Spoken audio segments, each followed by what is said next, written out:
Bueno, em sembla que primer, senyor alcalde, ja haurem de... És a dir, que simplement la presentem però no la defensem, no la debatem, que haurem primer de votar l'urgència i tot això, no?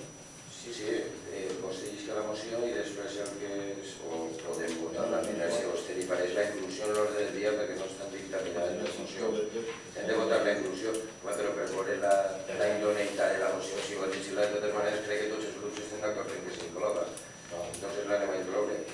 Si vol podem votar, preferís que votem la inclusió en l'ordre del dia. Simplement presente de què va per a que se sàpiga, i és un tema concretament relacionat amb l'IBI i és demanant a l'Ajuntament una sèrie de qüestions concretament que se demane o sigui, proposant a l'Ajuntament que es demane a la Direcció General del Cadastre per a que es revise el valor cadastral de les nostres vivendes i altres mesures relacionades amb el tema del cobrament de l'IBI i d'altres impostos. Passem a votació. Vots a favor de la inclusió de la moció de compromís en l'ordre del dia? Molt bé. Senyor García Conguica, pot passar a llegir. Sí. En el 2006 es va dur a terme la revisió cadastral de l'Hisenda de Follos com a conseqüència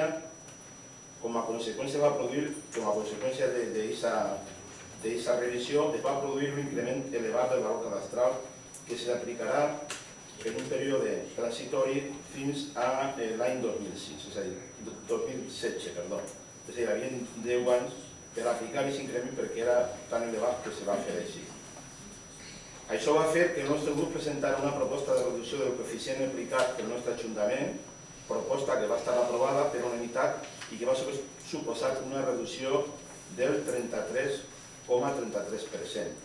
Crec, si no em falla la memòria, que aquesta moció, o aquesta proposta, o aquest acord se va prendre en l'any 2008, crec, si no em falla la memòria. He de tenir en compte que quan es va fer la revisió cadastral, el valor de mercat de les vivendes era alt i pujava d'un dia rere l'altre. Ara les coses han canviat. Al motiu de la crisi, sobretot per la crisi de la construcció, el valor de les vivendes s'ha vist reduït considerablement i avui el valor cadastral de les vivendes de Follos pot ser siga superior al valor de mercat, almenys en alguns casos. D'altra part, la crisi cada dia s'accentua més i afecta més ciutadans i ciutadanes que entren en conèixer les xifres de l'atur i veuen com es deteriora la seva economia familiar tenint problemes per arribar a fi de mes.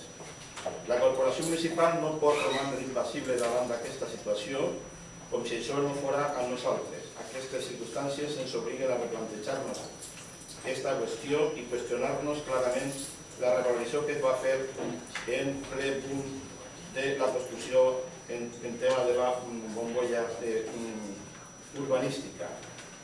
Almenys, des de Compromís, sí que ho fem. Cal revisar aquesta revalorització que es feu i adequar-la a la realitat actual, al valor real del mercat d'aquests moments. A més, és necessari establir altres mesures tendents a facilitar el pagament dels imposts a la ciutadania, a més de garantir una major liquiditat al nostre Ajuntament.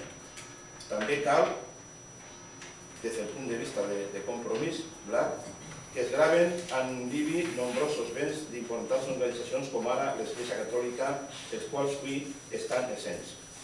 És per això que es proposa a l'Ajuntament de ple l'adopció dels següents acords. Primer, que de conformitat amb allò establert en els articles 23 en la legislació vigent, concretament en un real decret que parla del tema de la valoració del valor cadastral, si la revisió, etc., com s'estableix, etc.,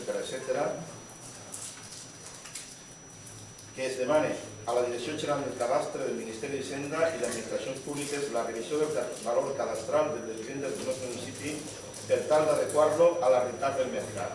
Segon, que mentre dura aquesta situació i en tant en quant no es produïsca aquesta revisió cadastral, per part de l'Ajuntament es modifiqui l'ordenança fiscal de l'IBI reduint el coeficient que s'aplica actualment.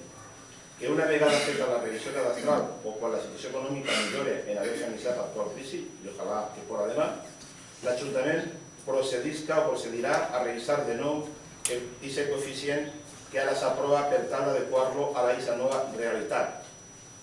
Quart, que el govern municipal estudia la possibilitat de fraccionar el pagament d'impost en 6 terminis a l'any en alternança, és a dir, bimestralment.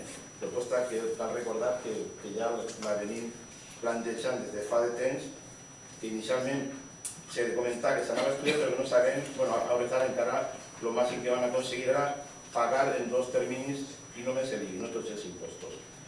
Que reclame al Ministeri d'Hisenda la imposició de l'impost de béns immobles IBI a les propietats de l'Església Catòlica que per concordat estan exemptes.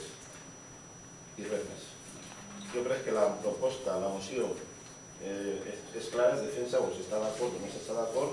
Poden estar d'acord en quant a si efectivament el valor cadastral està per damunt o per baix del tema del valor de mercat, etc. Poden estar, però el que no crec que calga fer més defensa que la que se fa de la pròpia lectura de la moció. Gràcies.